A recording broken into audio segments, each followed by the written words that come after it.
mamerina ny fiarabanantsika ireo tokantrano reny tena koa ny ambasadeur-ny Joshua faly be mandroso tokantranontsika na ny ampiasany ianao na ny tomobile na iza naiza dia faly be ny ambasadeur-ny Joshua mihaona aminao ary miresaka aminao indray fampianarana larina fahinina amby roapolo ny fampianarantsika izay mitondra ny lohateny hoe fa maninona ry Joshua no tsy mitandrina an'izany didi folo izany. Valiny dia satria na ny mpaminany nge fa milaza fa tena tsy maintsy hiala le didi folo e. Nokeo antsika nge vakitsika ny bokin'ny Salamo efa nampianarako antsika teo aloha teo fa ny bokin'ny Salamo nefa nilaza sady efa nanome signal fa ho lasa anankiroa ny Andriamanitra. Dikazay voatsipaka le didi folo voatsipaka le didi folo amin'ny teny hoe aza manan'Andriamanitra fa izao ery ihany. Aloha vakitsika zany ity teny voatsipaka ty zany aloha. Aza manan'Andriamanitra fa izao ihany Exodus 20 andininy 7. Ity teny ity misy entra dia voatsipaka e. Aza manan'Andriamanitra fa izao ihany ao anatin'ny didi folo mantsy io sy lalàna Mose.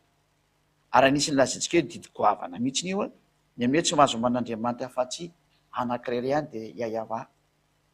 Rehefa tonga nefa ny mpitondra teny dia efa nisy fanambarana navoaka any amin'ny bokin'ny Salamo.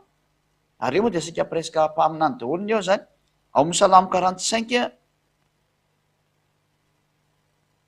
efa hitantsika moa teny io fa dia famerenina fotsiny amin'ny androany hoantsika rehetra izay manaraka ny fampianarana ary maniry ny araka amin'ilay tena mpamonjy izay antsoina amin'ny arana hoe Yahosoa sy dada Yahva. Salamo 45 dia 6 sy 7. Jereo ange ty teny ty ino tsara ary izy ty. Salamo 45 6 7. Ny seza fiandriananao Andriamanitra dia mandrakizay doria ary ny tehim-pamarinana ny tehim-panjakanao. Tianao ny fahamarinana, fahalanao ny heloka.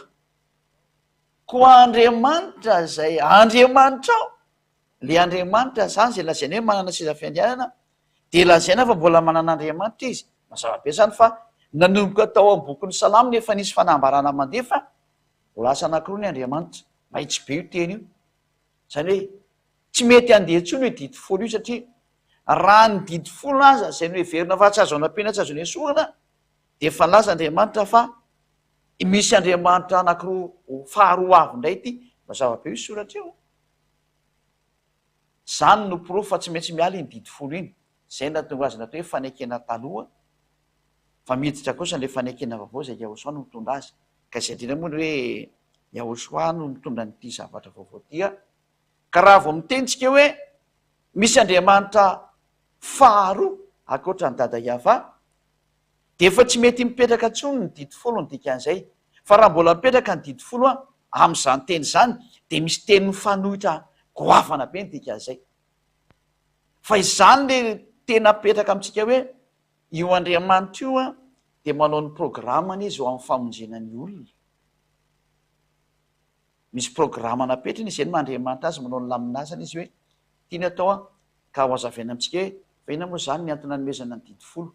Ho resatsika indray zay amin'ny fampianarana manaraka hoe ina ny antony nanomezana an'izy zany.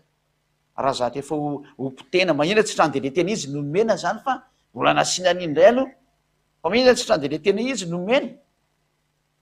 Satria misy teny roa mifanipaka zao. Le didi folo miteny hoe zay man'Andriamanitra fa za. Ny bokin'ny Salamo nefa fa miteny hoe misy Andriamanitra faharoa avy ao. Iza zany no arahana. Dia zay le hoe ny didi folo zay ho resantsika eo avy eo dia misy laminasa natokana ho an'iny fa tsy iny le mitondra ny famonjena ho anao. Zay hoe mpihelo lalana iny fa ho resantsika rehefa avy eo. Fa andeotsika aloha hijery an'ity tantarany hoe nanino Yahosoa nandika an'ilay didi folo. Valiny tsy nandika an'ilay didi folo izy koa hoe tsy nitandrina an'io. Fa misy laminasa efa mandefa ho avy ny fanekena vaovao ary hitondra n'io fanekena vaovao izy. Efa nampianaran'ny Israeliana anie zany. Raha vaketsika amin'ny bokin'ny Jeremia 31 hoe isy ny fanekena vaovao zay ho avy. Aleo Jeremia moa mbola taty aoriana fa aleo ilay zanak'Andriamanitra no jerevantsika mihitsiny le tenin'ny mpaminany Isaia satria Isaia no mpaminany teo alohany dia Isaia mpaminany ange nefa ny teny fa ho avy ny fanekena vaovao Isaia 42 Isaia 42:6 alahatritsika araka ny voan'ilay teny zany Isaia 42:6 dia zao ny voalazany soratra masina miara mamaky deo tsika ny an-trano any. Zao Yahva efa niantso anao tamin'ny fahamarinana ary ny tantana ny tananao ary iaro anao ao ka hanomenao ho fanekena ho an'ny olona ary fanazavana ny jentilisa. Izany hoe misy fanekena ho avy zay olona izy io, ary io fanekena io de sady fanekena ho an'ny olona ary ho fanazavana ny jentilisa. Zany ny planin'Andriamanitra amin'ity fanekena ty, ka io le noentiny Yehosoa io, ka rehefa noentiny Yehosoa izy de ny zavatra nisy tao anatin'le fanekena ho an'ny olona sy fanazavana ny jentilisa mifanohitra am'le didifolo tarialoha, mifanohitra am'le fanekena teo aloha. Zany hoe misy fanekena roa misaraka be zany eto ny ray miteny hoe Andriamanitra ray ihany ary tandremo ny sabata, zay le fanekena teo aloha. Ny fanekena anankiray kosany zay nomena ny olona rehetrarehetra kosany ary ho fanazavana ny jentilisa de zao indray ny hoe anankiroa ny Andriamanitra ary tsy mila mitandrina sabata intsony, satria hita tao amin'ny Yehosoa zay sary zay. De mazava be ny sary, na ianao raha na ianao zany de mahitsy be ay ve zany, mahitsy be tokoa nge le sary. Fa raha tsy zany de miady reo lalànareo, lasa misy lalàna mifanohitra be mihitsy, fa tsy mifanohitra ny lalàna fa misy fanekena ray nipetraka any de misy fanekena ray mipetraka kosa ny ato lay ny fanekena nipetraka teo le didifolo sy lalàna Mose ho jerevantsika rehefa avy eo.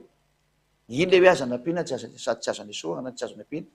Ato kosa ny Yehosoa ty omeko anao ty hoe ity le any Yehosoa ho fanekena ho an'olo izy ary fanazavana ny jentilisa. Donc mafitsika eo amin'ny Isia 49 indray iny, Isia 49 de miara mijery tsika rehetrarehetra. Isia 49 fakitsika daholo araka an'izay hitantsika anazy ato.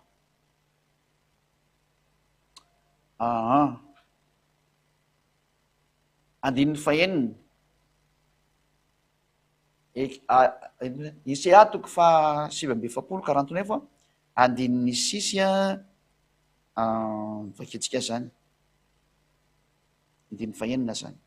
Eno izy mbola zavatra kely foana raha tonga mpanomboka ananatra ny fireneny Jakoba ianao tsy ampodiny nisy reny sisa voaro, fa omeko fanazavana ny jentilisa ianao ary mba ho famonjeko hatrany amin'ny farany tany, sady famonjena ho an'ny jentilisa no fanazavana ny jentilisa ary ho famonjena hatrany amin'ny farany tany. Na mafisina mihitsy zany le teny tary aloha.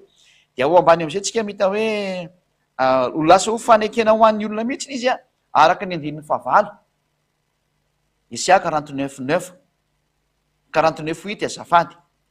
Izao no lazainy avà tamin'ny taona fankasitrahana no nenoko anao ary tamin'ny andro famonjena no namonjeko anao, dia hiaro anao aho ka nomenao ho fanekena ho an'ny olona mba hanangana ny tany indray sy hampandovandova zay efa rava.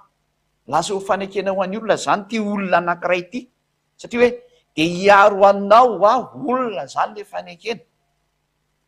De fantatsika moa zany fa le fanekena resana amin'io de tsy iza fa le fanekena olona de Yehosoa zay, izy le fanekena ho azy tontolo zao.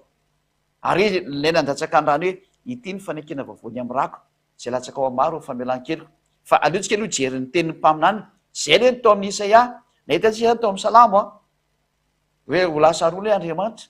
Zao ne tsika mahita mihitsy ny fa isy ny fanekena vaovao de nitsindrina mihitsy fa tsy mitovy amin'ny didifolo io na mafisy ny Jeremia am'izay fa tsy didifolo ty fanekena vaovao ty, taka le olona mirediredy foana hoe didifolo hoe didifolo. Mahitsy be ny tenin'ny Jeremia hoe tsy mitovy amin'ny didifolo, any hoe miala zany didifolo iny tika zay atsika zay miaina ny tokantrano any hoe tsy misy didifolo tsony rehefa miaraka am'ty fanekena vaovao ty zay le atao hoe Yehosoa le tena izy le afaka amin'ny fahotana zay miaraka aminy ary tsy manota intsony zay miaraka aminy hiantsona atsika maneran-tany hoe fotoana ora fidirana anarana amin'ny Yehosoa am'izay, satria akaiky loatra ny fotoana hopotika zao tontolo zao iraingany nareo. Dovaka itsika bokin'ny Jeremia toko faraiky amin'ny 30 andininy faraiky amin'ny 30 ozy nareo aiza koa no potika eo eo hitatsika eo ary. Jeremia 31 de ny andininy fa 31. Dovaka itsika liara ny fanamafisana ny teny nambarany Jeremia mpaminany am'izay. Jeremia 31:31 indro avy ny andro hoy avà zay anaovako fanekena vaovao amin'ny taranak'i Israely sy ny taranak'i Joda. Any hoe ty zany de misy fanekena vaovao ho atao amin'ny taranak'i Israely sy ny taranak'i Joda, fa tsy mijanona io Fahitantsika tsara fa nikisaka nakany amin'ny jentilisa izy, alasa fanazavana ho an'ny jentilisa mihitsy zany izy ary famonjena ny aparany-tany. Vety moa dia natao précis hoe nahazo koa ny zanak'Israely, satria nitary amin'ny Isaia tsy tafiditra ny Israely ihany, fa io le famonjen'Andriamanitra ho an'ny hafa firenena. Fa kosany ato amin'ny Jeremia vao nampidirina ny Israeliana hoe mahazo koa nareo fa io hitantsika io ka ino tsara fa mahazo ny Israeliana. Ka ity fanekena ty io izy ny teniny dia zao hoe nefa tsy araka ny fanekena nataoko tamin'ny razany tamin'ny andro nitantanako azy nitondra azy nivoaka avy amin'ny tany Egypta. Ka ino moa le fanekena nomeny io Andriamanitra io any zanak'Israely tamin'izy niala avy any Egypta? Inona ny fanekena nomena azy? Dia ny didy folo sy lalàna Mose. Iny le hitantsika tao amin'ny Exode toko 8:3-5 hoe nomena fanekena ny zanak'Israely rehefa nampianarana lavabe teto miny iny le fanekena nomena azy. Dia io Andriamanitra hoe tsy araka ny didy folo sy lalàna Mose iny, zay le hoe tsy araka ny fanekena nataoko tamin'ny razany tamin'ny andro nitantanako azy nitondra azy nivoaka avy tany amin'ny tany Egypta, tsy mitovy amin'ny didy folo ny dikan'izany zany, ary tsy didy folo sy lalàna Mose no anatin'ity fanekena ity fa lalàna ny Yahoshua. Mahitsy be io teny io ary miara-mita an'io teny io tsika, dao hiavaka itsika amin'ny teny frantsay le izy fa izy ireny izy dia nivadika amin'ny fanekeko nefa izao nivady no hiava. Tena tsy mety amin'io tsony aho izy, tsy hanao an'io tsony tsy araka ny didy folo io. Zay mahay tsara mihitsika mazay hoe tsy araka ny fanekena nataoko taminy fony izy nivoaka avy any amin'ny tany Egypta, tsy mitovy amin'iny. Zany hoe miala dao zany zay toe-tsaina manao hoe mitovitovy amin'iny esory fa tsy mety. Tia zao le Andriamanitra efa mazava be fanakory ny Andriamanitra nambarany boky ny Salamo teo. Ahoana moa zany ny ametrahana hoe mbola mitandrina didy folo ihany miaraka amin'ny fanekena vaovao io? Sa dia teny roa mifanipaka anie zany mazava zany fa misy didy vaovao koa amin'ny mahavaovao anazy, dia misy didy vaovao fanekena vaovao le izy ifanaovan'Andriamanitra amin'ny olona. Ho jerevantsika hoe inona daholo ny antony naovana le fanekena. Zay moa sary ho jerevantsika zay amin'ny aoriana hoe ina moa zany ny antony nanomezana le didy folo dia ao anatin'izay tsika mijery hoe fa inona daholo ny antony le fanekena azy. Ka planin'Andriamanitra daholo zany ho iarahantsika mahita eto zany. Dao vaketsika indray izy io amin'ny teny frantsay dia sao dia mba diso kosa ny aty teny gasy ty fa atao amin'ny teny frantsay vao tena mety hoe le didy folo ihany io. Ndao jerevantsika moa le izy didy folo ihany ve Jérémia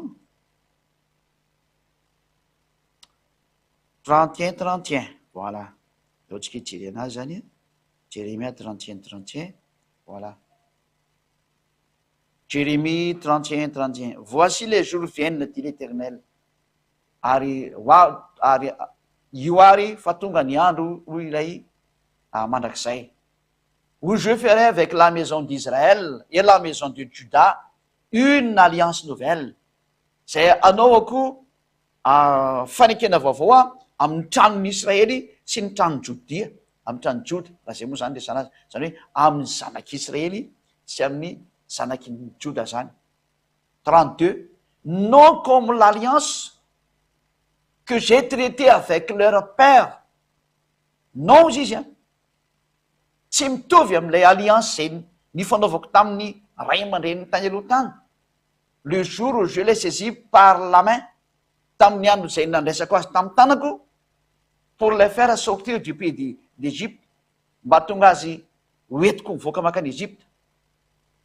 L'alliance qu'ils ont violée, lay fifanekena zay nipoteny quoique je fusse leur maître dit l'Éternel, nefa za mihitsy niara-no mpanjakany sy tompony tsy naraha iny le teniko. Dia eto zany le ten'Andriamanitra dia non comme l'alliance que je traité avec leur père, c'est-à-dire zany hoe tsy araka le fanekena fanaovako tamin'ny razambeny, zany hoe non comme l'alliance que je traitais, cette alliance là c'est les 10 commandements et le sabbat tout. Any hoe tsy nididy folo sy lalàna Mose zany, zay dikan'izany. Mahitsy be mihitsy reto zany hoe misy fanekena anankiroa samihafa mihitsy zany dikan'izay. Ary zay le jerevantsika amin'ny fampianarana manaraka hoe lay fanekena anankiroa samihafa. Ary tadidina kely zay zany eo ny teknisiana zay mandray antsoratra ny zatram-bareto hoe misy fanekena roa samihafa ho azavaintsika amin'io hoe inona no mahasamihafa an'ireo fanekena reo, satria lay fanekena didy folo dia tany aloha tany, alelohava akitsika le hoe fanekena didy folo de ty nefa misy fanekena vaovao koa ty zao tsika jery hoe misy fanekena teny loha tany a de ny didi folo zany vakentsika ny Deutéronomia toko faefatra angambany izy iny 4:13 aloha vakentsika reo ohatra zay marina zay teny zay Deutéronomia 4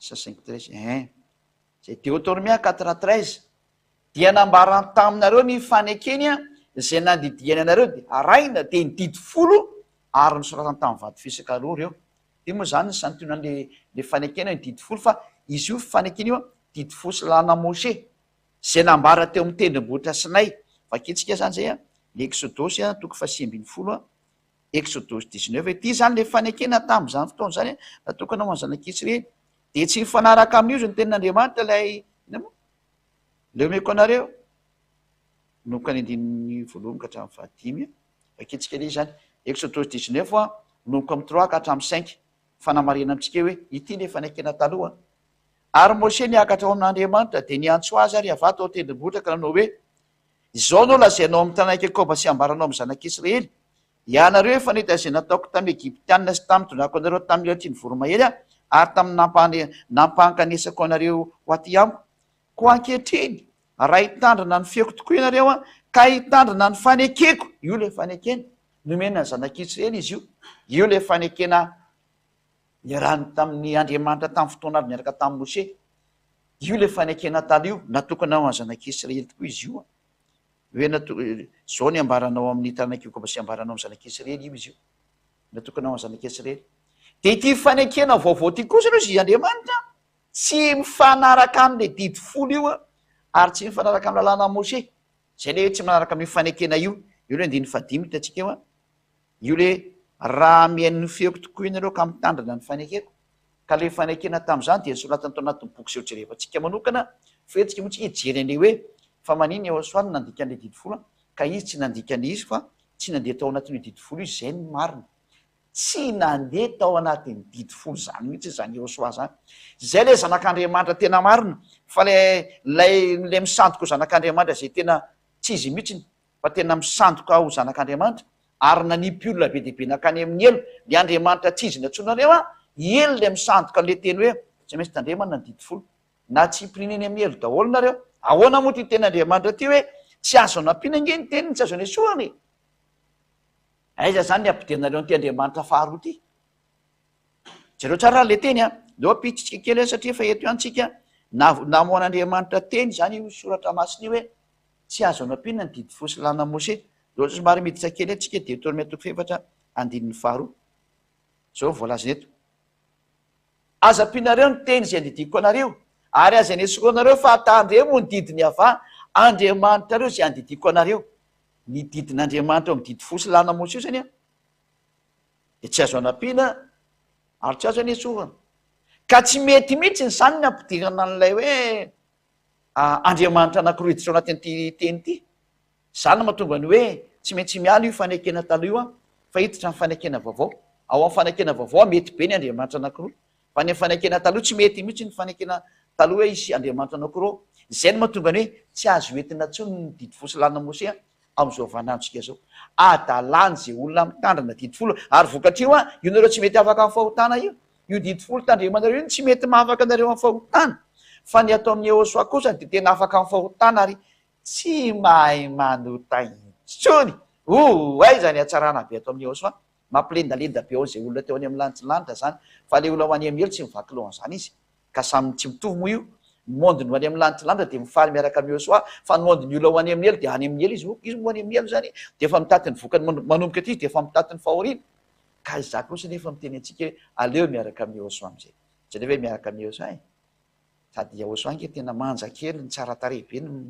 tsaiky tsony a zany ka tena Andriamanitra zany zareo hoe miaraka am'le tena tsara be mihitsy sady mpamonjy ny mpanafaka ny mpanasitrana mpanome fiainana mandrakzay mitondra ny amin'ny lanitry lanitra atsara zay natonga nateny hoe manja be izy manja le fiarahana aminy matsiro tena mety be mihitsy ary tsisy taka azy dao miaraka aminy zay ny teny izay ady aminy hoe dao miaraka aminy aza mianana tsony fa dao miaraka aminy dao nao brady eso amin'ny Ahosoa am'zay hoe tena misaotra betsika Ahosoa fa tena tsara be ny nataonao a de ndao ary satria hitantsika am'zay le fanekena vaovao de zay ndefa ny teny ndray le mpaminany namoaka fanambarana ndray ny mpaminany lehibe zay tsy iza fa Yehosoa zay tsy azonavina fa mitondra ny fanekena vaovao izy. Ndray jerevantsika am'izay izy no atao hoe fanekena vaovao. Ity ny fanekena vaovao ny am'rako aiza moa izy iny io somary jerevantsika kely vetivetika amin'ny soratra masina fa Matthieu toko fahafiry, Matthieu toko fahaenina amby roapolo andininy valo amby roapolo,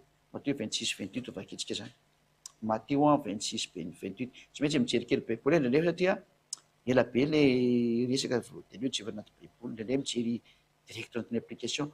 Matthieu 26 de amin'noko mindeniny fa ny ambanimbany any jerevantsika de sady ampifaliana be mihitsy ny tenenantsika an'ity hoe tonga ny fanekena vaovao zay nandatsana andrany. Ary raha mbola ninana izy de nandray ny mofo Yehosoa ka noho ny efa nisaotra izy de novakiny ka natolon'ny mpianatra de ho izy raisy fahany fahitiny tenako. Zay aloha ny enina amby roapolo zay. Matthieu 26-27 ndray. Ary ndray ny kapoaka ndray izy ka noho ny efa nisaotra dia natolony azy ka nataony hoe sotronareo rehetra ity kapoaka ity fa ity no andiny fa valo amby roapolo ndray fa ity no rako de ny amin'ny fanekena zay latsaka ho amin'ny maro famelan-keloko.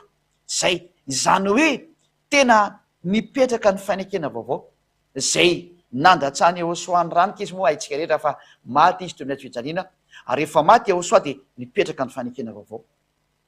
Zany hoe ny valiny teny zany hoe nandika an'le didifolo ve Yehosoa ary tsy mitandrina valiny tsia fa efa mametraka ny fanekena vaovao izy satria io fanekena vaovao io ao de misy didiny ray ao anatiny ao ary io no efa rahany Yehosoa. Zany hoe ny didiny ray tao amin'le fanekena vaovao zany de zao anakiroa ny Andriamanitra ary tsy mila mitandrana didifolo tsony satria efa io Andriamanitra io efa niasa tamin'ny sabata. Hitantsika tao amin'ny fampianarana alarana fa 5 amby roapolo teo hoe niasa tamin'ny andro sabata izy. Ka ny didy eo amin'ny fanekena vaovao zany roa ny Andriamanitra. Hitantsika ny teneny tao amin'ny boky ny Salamo io ary natonga ny Yehosoa le nivonoana io tao amin'ny larana fa 5 amby roapolo. Ary ihany koa ao anatin'izany de tsy mila mitandrina sabata. Ary zay reny tonga ny Jesosy nitora-bato anazy hoe hotorana vato izy tsy afaka namono satria mbola sy tonga le fotoana zay le izy ka eo am'izany sary zany zany rezana amitsika mihitsy ny hoe tanteraka fa misy ny fanekena vaovao. Ka noho ny amin'ny Yehosoa nandeha tamin'le fanekena vaovao noho ny amin'izy nandeha tao amin'le fanekena vaovao de tsy mitovy tao amin'ny fihetsika tao amin'ny fanekena taloha zay ny didy fosy lana Mose satria fanekena koa iny tsy nitovy tamin'iny ny fanekena vaovao satria ny ao amin'ny fanekena vaovao ny Andriamanitra anakiroa de ny dada Iavasy Yehosoa ary eo amin'ny fanekena vaovao miasa miandro sabata zay tsy azo atao mihitsy nefa de dada Iavah mihitsy no miasa miandro sabata. Anao am'izany fa tena samihafa mihitsy izy ary raha voadiso amin'ny anakika de efa meloko amin'izy rehetra efa tsy mety tsony zany satria hoe tsy azo anam-pina tsy azo enesoana de mazava zany fa mivalona any le fanekena taloha fa tsy afaka miaraka amin'ny Yehosoa zany. Ary Yehosoa tena hafa mihitsy izy tsy mahazo miaraka amin'ny didifolo koa zay miaraka aminy fa Yehosoa manany azy manokana zay le hoe fanekena vaovao. Ary eo anatin'le fanekena vaovao de misy lalàna de ny lalànao de zao tsy mahay manota intsony zay ny lalànao de zay ny amarana antsika ny teniny lay hoe Yehosoa ve naninona nandika didifolo de satria ny antony efa mametraka ny fanekena vaovao izy roa ny Andriamanitra n'le didifolo zafaty fanekena vaovao ary tsy mitandrina sabata intsony zay le hoe fanekena vaovao zay. Dao raha vaketsika tsara ny teny zao ny lalànan'ny Yehosoa aza manota intsony zay no vaketsika voalohany de manana lalàna aleloha vaketsika le Jaune 12:49-50 Jaune 12 misy lalàna ny men'Andriamanitra azy tsy azonao lavina mihitsy. Zao ny didiny men'Andriamanitra anazy zao tsika rehetra tokantrano ary mafinaritra be zany na te Yehosoa zany raha tsy ianareo Yehosoa le tena mafinaritra be ay zany hatsarany zany Yehosoa zany doeraka aminy am'izay moary daoly am'izay ny tokantrano rehetra alaminy daoly ny fianakaviana ray manontolo ny vady aman-janaka dao manatona ny Yehosoa daholy am'izay tsy misy mipetrapetraka ny an-trano antsony fa tany de miainga daholy hoe ho any amin'ny Yehosoa tsika riankonako malalako indrindra ty tsara be miaraka amin'ny Yehosoa zany na teo tokantrano tena milamina sy mahafinaritra miaraka amin'ny Yehosoa. Jaune 12:49-50 satria zao tsy niteny ho ahy fa ny ray izy naniraka izy no nandidy azy io lazaiko sy izy ho toriko ary fantatro fa fiainana mandrakizay ny didiny ka zay lazaiko de lazaiko araka an'izay nolazainy ray tamiko. Mametraka mihitsy zany le ten'Andriamanitra ato hoe aono moa zany misy didy nomen'Andriamanitra zay hitanao tsara io. Ny ray no naniraka ary nandidy azy nolazaiko zay toriko fa fiainana mandrakizay ny didiny ny amin'ny andiny fa dimapolo io. Lay teny nomenan'ny Yehosoa zany de ity fanekena vaovao ty zany zay Yehosoa le fanekena vaovao de misy didy ao anatiny ao ary zay didy zay nao raha tsika rehetra zay na te didiny Yehosoa ry ao any tsy malala zany zay tsonantsika hoe tsy hoe manaraka ny Yehosoa am'zay de manaraka an'le didy vaovao sy ny fanekena vaovao tsara be zany. Aza miaraka na hoe taloha ve de mety aloha iny hoany aleo miaraka amin'ny vaovao am'zay zay de zay na tonga ny Yehosoa nenjeny Jio satria nodikany le fanekena taloha ka ho anao zany zay miaraka amin'ny Yehosoa dikan'izany miady amin'ny Jiosy ianao fa raha vao fanaraka amin'ny Jiosy ianao tsy izy io fa ny tena fanekena vaovao de tena mahasosotra mafy ny Jiosy manaka androany. Fa raha ianao zany milaza fa miaraka amin'ny fanekena vaovao zany ka mitandrina didifolo de tsy izy ianao fa Yehosoa hita mihitsy fa zay namonoana anazy tsy nitandrina didifolo izy tsy nitandrina de zay namonoana zareo anazy. Fa raha nitandrina izy hoina moa tokony hamonoana azy fa tokony nataon'zao izy hoe ay ve itsika samitsika ihany ataovy mafy ary fa mety be ny nataonao fa matoa izy ny vonoana tsy mitovy le zavatra nitoriana. Tandremo tsara fa raha zavatra nitovy moa inona tokony famonoana fa tsy mitovy le izy de nefa raha tamin'ny famonoan'ny Yehosoa. Ary zao ny tenin'ny Yehosoa tsara indrindra atao amin'le fanekena vaovao aza manao taintsony zay le tena teny mahafinaritra indrindra aza manao taintsony lalànan'ny Yehosoa zany ary amarenatsika ny teny zao ny teneniny Jaona toko fahavalo andininy faraiky ambin'ny folo io toko sy andininy ray ihany meko anao de ampy zay Jaona 8:11 de zao ny teniny zao ny voalazany ary hoy izy tsy misy tompoko de hoy Yehosoa za koa de tsy manameloko anao mandehana ary am'izao sisy zao kosa aza manota intsony zay le tenin'le Yehosoa le tena izy zay zany natao hoe tena fahamanjana sy fahatsarana tsisy ohatr'izany manja kely mihitsy ny Yehosoa am'zany teny zany hoe aza manao taintsony ary zay teo manjamanja rehetra am'ty tany ty de zao ny teniko hoe manana tona ny Yehosoa de lasa manja be anao satria maniny aza manao taintsony izy Yehosoa fa zany olona tsy manao taintsony zany nge ny manja be indrindra zay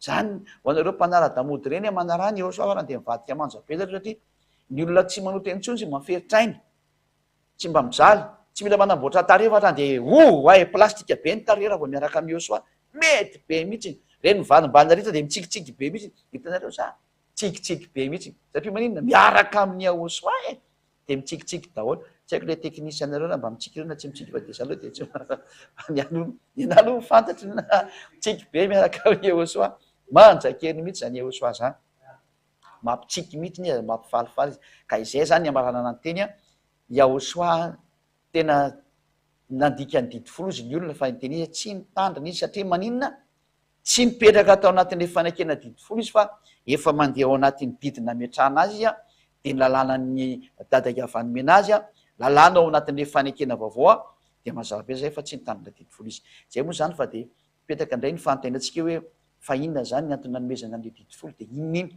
atao iny izy zany matoa nomena zahatra horavana ve de maninona ny mbola nomena fa maninona tsy trany de le tokony hipetraka foana napetraka teo zay indrindra no valintsika eto hoe maninona no nomena le didifolo sy lalàna Mose andrebirebena olona ve de hitatsika aloha hoe andrebirebena ve sahoana fa misy antony nanomezana an'iny ary aiza ny tanjona raha manome an'iny Andriamanitra de ny tanjona aloha zany de efa meko anao valiny fo any amin'ny tany Kanana fa tsy mankany amin'Andriamanitra zany fa ny mankany amin'Andriamanitra ho any amin'ny dada Iava na Elohai na Elohim Iava sy Yehosoa de zao ny makany zay miaraka amin'ny Yehosoa ka mitandrina ny didiny Yehosoa le hoe aza manao taintsony zay any miditsy ny amin'ny lanitry zay ny tafiditra any ka zay le tsokana hoe manja be miaraka amin'ny Yehosoa ay tahaka reny reny zay teo manja rehetra vy makaty amin'ny Yehosoa am'zay fa tena hitanao zany hoe mahafinaritra sady faly ny fo faly ny saina ravoravo ny fanahy tsy hitatsony zay lazana azy mbo tena hoe misy azy hoe miakatra velona zany ny fanahy sy ny saina ho any amin'ny Yehosoa ao amin'ny Yehosoa rery any ny hitanao zany hitanao ny fifaliana eto amin'ny Yehosoa raha tsy mahita an'io de tongava ty de hifaly araka aminay tsara be Yehosoa zay fa mifarana treo ny teny de ozy le any am'izao tontolo zao any any Ampetan-dranomasina hoe aiza moa nefa any makany aminareo Madagasikara jerevany le fiarana amin'ny faly de tonga ty any ianao tovy any io Ny fanaingy miara mifaly dia efa zay le miara tongotsika ny aminantsy lanty ka dia mirary saotsika ho tainao soa efa afaka tsika. Soa betsaka Dada Maria va. Tena tsara tokoa ngenao e. Tsara be Yahosoa izay nomenao. Navitra ny olona tamin'ny fahotana. Nafaka ny olona tamin'ny fahotana. Voninahitra anao Dada Maria va. Taio aza ny teny sy ny fampianarana. Hitondra soa amin'izay miaina ary hatsarana izay izay mandre. Vonjeo ny olona Yahosoa. Fotoana ny famonjena zao. Efa manao ny asany mihitsy ny ziady amba. Atonga ny hatsaranao tonga sy ho tafapitany amin'ny olona. Mba ho vovony izay rehetra voalahatra Yahosoa. Aza mitaredrehetra intsony fa aoka ho hiazakazana mihitsy ny famonjenan'ny olona mba hiverena naingana orany aminao Yahosoa. Matoka fa tena tsisy ataonao very mihitsy ny ho teny io fa ho tafapetraka ny am-pon'ny olona ho saintsainy ny andro manalina. Tsy ataonao misy hafamaina amin'izao teny mandeha zao mihitsy na iza na iza. Voninahitra anao Dada Maria va. Amin'ny anarany Yahosoa. Halleluja. Amen. Dia mbola sotsiketra samy tenao soa ho amin'ny fitohizan'ny fampianarana manaraka indray.